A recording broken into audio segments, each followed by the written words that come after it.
என்னடா குடும்பத்தோட வந்து சாட்சி சொல்றியான்னு பெரியவர் ஆளுங்க என்னையும் அம்மாவையும் பலி போட்டுருவாங்கடா. ஐயோ என்னப்பா சொல்ற? அப்படி நிலைமைய என்னால நினைச்சே பார்க்க முடியலப்பா. பாத்தியாடா, இதான் தான் ஆடாட்டாலும் த சதை ஆடுங்கிறது. அப்பா அம்மாவுக்கு ஆபத்துன்னதும் பையன் எப்படி துடிக்கிறான் பாரு. இதாண்டா ரத்த பாசம். ஏம்பா நீங்க 2 பேரும் போயிட்டீங்கன்னா என் செலவுக்கு யார்கிட்ட போய்ப்பா பணம் கேக்குறது? தம்பி சூர்யா கேட்கும் போதெல்லாம் பணம் கொடுக்க சொல்லி எதுக்கும் அக்கட ஒரு வார்த்தை சொல்லி வச்சிருப்பா. பாஸ், உங்க குடும்பத்துல இருக்கிற ரத்த பாசத்தை நினைச்சா எனக்கு அப்படியே புல்லரிக்குது பாஸ். குடும்பம்னு இருந்தா இதெல்லாம் கொஞ்சம் முன்ன பின்ன இருக்கதாடா செய்யும். உனக்கு குடும்பம் இருந்தா தானே இதெல்லாம் தெரியும். எப்பா எனக்கு குடும்பமே வேண்டாம்ப்பா. டே சூர்யா, பாத்தியாடா இப்ப எங்க பிரச்சனை உன்னோட பிரச்சனையா ஆயிடுச்சு. இந்த பிரச்சனைய தீர்க்க வேண்டாமாடா? கண்டிப்பா தீக்கணும்பா. இல்லன்னு வச்சுக்கவே என் நிலைமை ரொம்ப மோசமாயிரும்பா. அப்படின்னா நீ ஒரு ஹெல்ப் பண்ணணும். என்னப்பா? நாம இப்போ உங்க அம்மா வீட்டுக்கு போவோம். சாரு அந்த ஆர்த்தி யாரும் இந்த கேஸ்ல சாட்சி சொல்லக்கூடாது. அத நீதான் அவளுக்கு எடுத்து சொல்லணும். ஏன்னா நான் சொன்னா அவ கேட்க மாட்டா. உங்க அக்கா சொல்லியும் எடுபடல. அதனால நீதான் சொல்லணும். சரிப்பா, கண்டிப்பா சொல்றேன். வேணா இப்பவே போலாம். ஆமா, இப்பவே போகணுமா? கொஞ்சம் ஆறாம உட்காந்து யோசிக்கலாம்ல. காலங்காத்தால ரிஸ்க் எடுக்கணுமா பாஸ்? போறது என் பொண்டாட்டி வீட்டுக்குடா. இதுல என்ன ரிஸ்க் எடுக்க வேண்டியிருக்கு? பெரியவங்க சுபஸ்ய சீக்கிரம்னு சொல்லிருக்காங்க. நல்ல விஷயத்த டக்கு டக்கு டக்குன்னு செஞ்சிடணும்டா. சூர்யா, நீ இமீடியட்டா போய் ரெடி ஆகு. சரிப்பா, நானும் ரெடி ஆயிடுறேன். ஓகே, போ கிளம்பு. ஆர்த்தி, இங்க பாரு, துக்கமா தாம்மா இருக்கும். பெரிய நஷ்டம்தான், இல்லைன்னு சொல்லல. ஆனா மனசு தளர விட்டுறாதம்மா. நாங்கெல்லாம் உனக்கு இருக்கோம்ல. இத பாரு, அழ வேண்டிய அழுகையெல்லாம் மொத்தமா அழுது தீத்துற. அதுக்கப்புறம் மெல்ல மெல்ல இந்த துக்கத்துல இருந்து நீ வெளியில வரணும். புரிஞ்சுதா? அவ கொஞ்சம் ரிலாக்ஸ் ஆகட்டும்.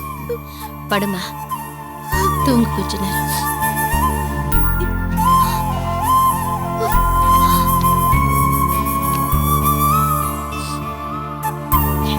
வா.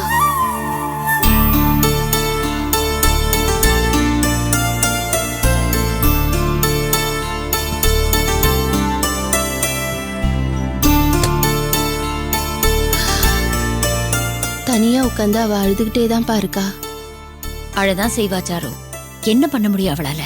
பெரிய இழப்பு இல்லையா? கழுத்துல தாலி ஏறின 1/2 மணி நேரத்துல சொந்த அண்ணனே அதை அறுத்து போட்டிருக்கான்.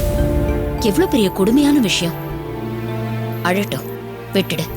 இத பாரு, அழுகிய பாதியில நிப்பாட்டுறதை விட மொத்தமா அழுது தீத்துறது எவ்வளவு பெட்டர். இப்பவே முழுசா அழுதுட்டானா அதுக்கப்புறம் அழமாட்டா. மெல்ல மெல்ல அந்த துக்கத்துல இருந்து தானா வெளியில வந்துருவா. What you say is true. But அவ ரொம்ப பயந்து போயிருக்கா தெரியுமா? நைட் எல்லாம் அவளுக்கு சரியான தூக்கமே இல்ல. அலறி அலறி எழுந்திருச்சுடுறா. அப்படிதாம்மா இருக்கும். அதெல்லாம் போஸ்ட் ட்ரோமேட்டிக் ஸ்ட்ரெஸ். ஆடு கோழிய வெட்டுறத பார்த்தாலே பயத்துல நைட்டெல்லாம் நமக்கு தூக்கம் வர மாட்டேங்குது. கட்டின புருஷனை ஆடு வெட்டுற மாதிரி கண் எதிர வெட்டியிருக்காங்க. அவளால எப்படி தாங்கிக்க முடியும்? Slowly she'll come out of it. Time is the best healer. Anu, இவளை இப்படியே வச்சுக்கிட்டு இருந்தா இதே யோசிச்சு யோசிச்சு புண்ணா போயிடுவா. ஏதாவது வேலைக்கு அனுப்பலான்னு இருக்கேன். Good idea. ஆனா முதல்ல அவ முழுமையா ரெக்கவர் ஆட்டும், அதுக்கப்புறம் பார்க்கலாம். ஆமாமா, ரெக்கவர் ஆனதுக்கு அப்புறம் தான். ஆனா ஒண்ணு சாரு, இந்த மாதிரி ஒரு சமயத்துல உன்ன மாதிரி ஒரு சப்போர்ட் அந்த பொண்ணுக்கு கிடைச்சிருக்கே, உண்மையிலே அவ பெரிய பாக்கியம் பண்ணிருக்கா. பெத்தவங்களே அவளை கைவிட்டதுக்கு அப்புறம் பெத்தவங்களை விட பிரமாதமா ஒரு அம்மாவுக்கு ஈக்குவலா அவ கூட நின்னு அவளை சப்போர்ட் பண்றியே, எவ்வளவு பெரிய விஷயம் தெரியுமா அது? ஏதோ விதி அவளை உன் வாசல்ல கொண்டு வந்து விட்டதுனால அவ தப்பிச்சா. இல்லன்னா அவ கதி என்ன இருக்கும் கொஞ்சம் யோசிச்சு பாரு. என்னம்மா நீ என்ன தூக்கி வச்சு பேசிட்டு இருக்க? என் கூட அந்த பொண்ணு கொஞ்ச நாள் இருந்திருக்கா. அவளுக்கு ஒரு துக்கம் வரும்போது கூட நிக்கிறது இயல்பு தானம்மா. அதெல்லாம் சாதாரணமான சந்தர்ப்பத்துல. ஆனா இது சாதாரணமான சந்தர்ப்பம் இல்லையே. வெட்டு பழி குத்து பழிக்கு நடுல எதுக்கும் அசராம ஒத்த ஆள அந்த பொண்ணுக்கு சப்போர்ட்டா நின்னுக்கியே, அதுக்கு எவ்வளவு தைரியம் வேணும் தெரியுமா? எவ்வளவு ரிஸ்கான விஷயம்.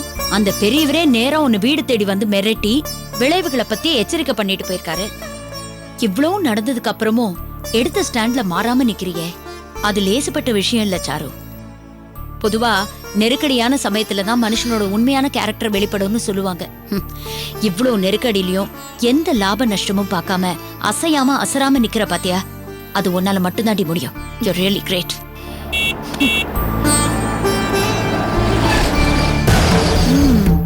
வந்துருச்சு உனக்கு அடுத்த டார்ச்சர்.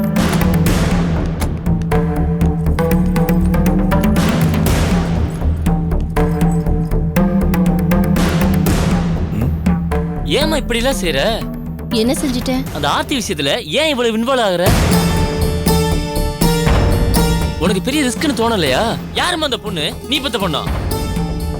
யாரோ பெத்த பொண்ணுக்கு நீ சாட்சி சொல்ல போய் நம்ம குடும்பத்துக்கு சிக்கல் உண்டாக்க பாக்குறியே. ஒரு உலகத்தை பத்தி எல்லாம் எப்ப பார்த்தாலும் யோசிக்கிறியே, நம்ம குடும்பத்தை பத்தி ஒரு நாளாவது யோசிச்சு பாத்திருக்கியா? அந்த பொண்ணு கேஸுக்கும் நம்ம குடும்பத்துக்கும் என்னடா சம்பந்தம்? என்னம்மா ஒண்ணுமே தெரியாத மாதிரி கேக்குற? அந்த பொண்ணோட அப்பா எவ்வளவு மோசமான அக்கிஸ்ட் உனக்கு தெரியாதா?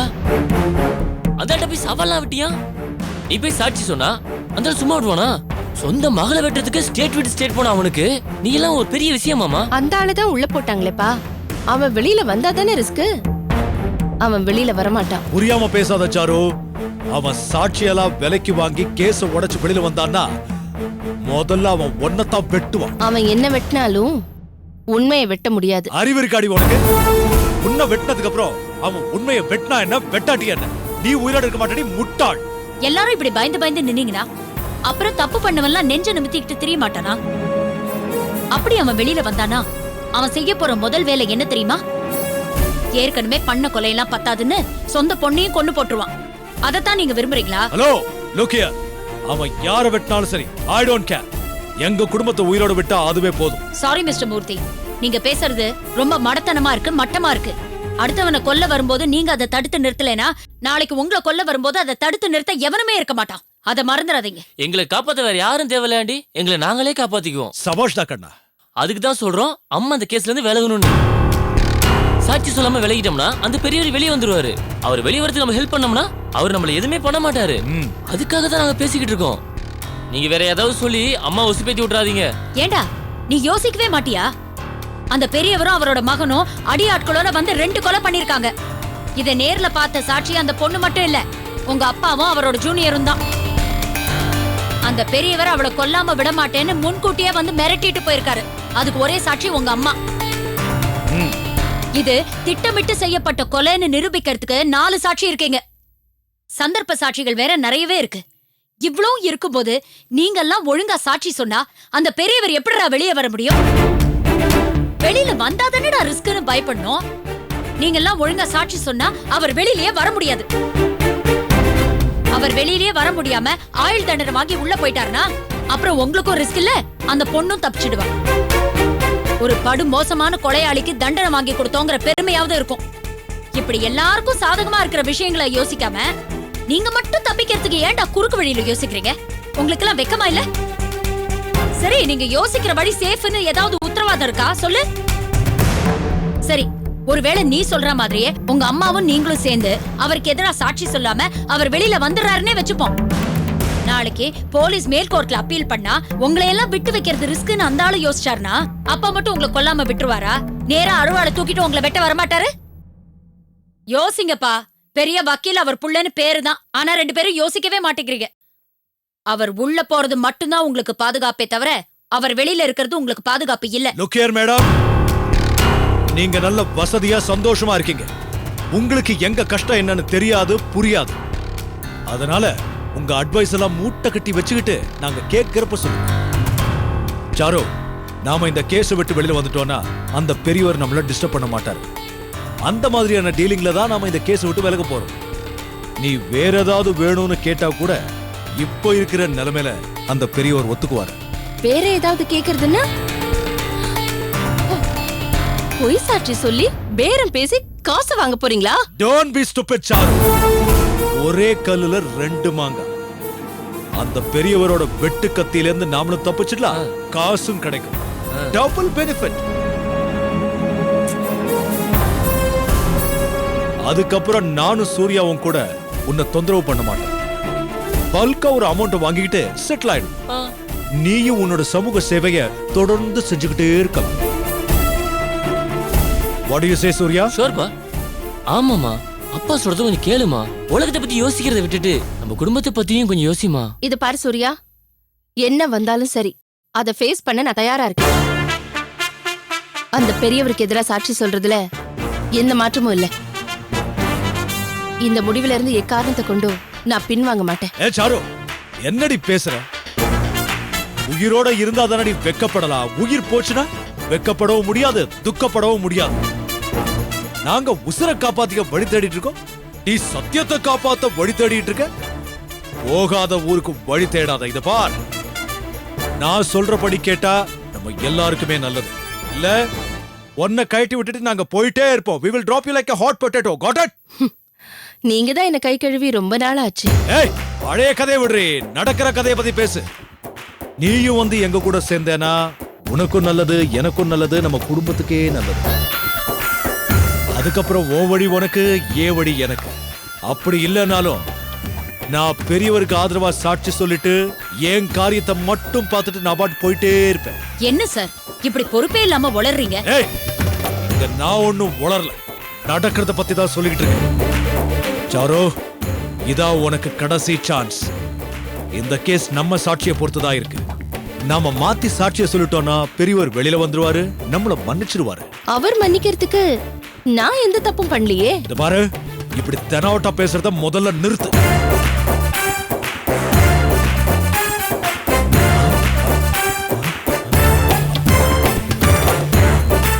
இவ இங்க வந்தா? அவ இங்கதான் இருக்கா. இனிமேயும் அவ இங்கதான் இருப்பா. ஏ சூர்யா, இது தேராதுரா. இவ கத்திய தலைக்கு மேல தொங்க விட்டுட்டு அழகு பார்த்துட்டு இருக்கா. நாம இந்த இடத்துல நின்னா கூட நம்ம மேல கத்தி விழுறதுக்கு கூட சான்சஸ் இருக்கு. கண்டிப்பா நாம இவ பக்கம் தலை வச்சு படுத்தா கூட ரிஸ்க். வா. ஏ சாரு, என்ன காப்பாத்திக்க என்ன வழின்னு எனக்கு தெரியும். ஆனா இப்படி தேவையில்லாத வேலையெல்லாம் செஞ்சு ஒன்ன நீயே அழிச்சுக்க போற, அது மட்டும் நிச்சயம். Let's go. நீ எதுக்குமா வந்த? தூங்க சொன்னேன்ல, போய் தூங்கு.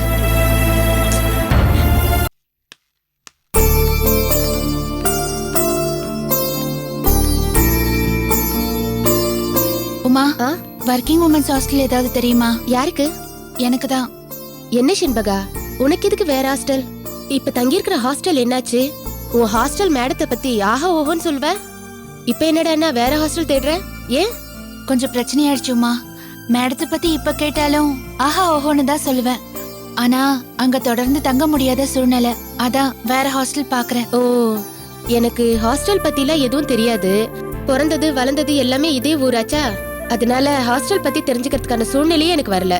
நாகராஜன் சார், என்னம்மா? உங்களுக்கு ஏதாவது வர்க்கிங் உமன்ஸ் ஹாஸ்டல் தெரியுமா?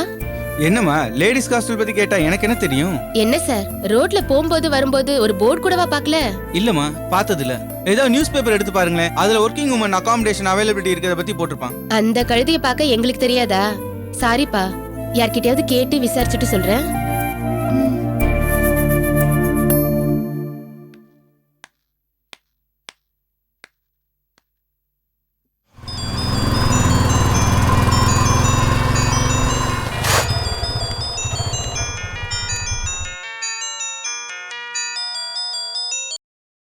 ஹாய் ஷென்பா, சொல்லுங்க என்ன விஷயம்? எனக்கு ஒரு ஹெல்ப் வேணும், அதுக்காக தான் கால் பண்ணேன்.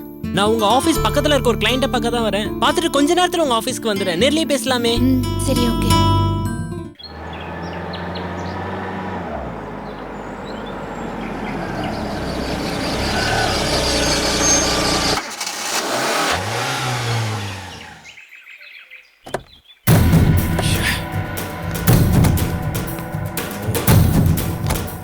எப்ப பார்த்தாலும் இந்த வண்டி இப்படித்தான். என்னன்னு பாருங்க. ஓ வண்டியில வந்தேன் பாரு. என்ன சொல்லணும்? எப்ப என் காசு கொடுப்ப, நான் ஆட்டோல போய்க்கிறேன். எந்த காசுடா? எந்த காசா? நேத்து வாங்கல? ஓ, அந்த காசு.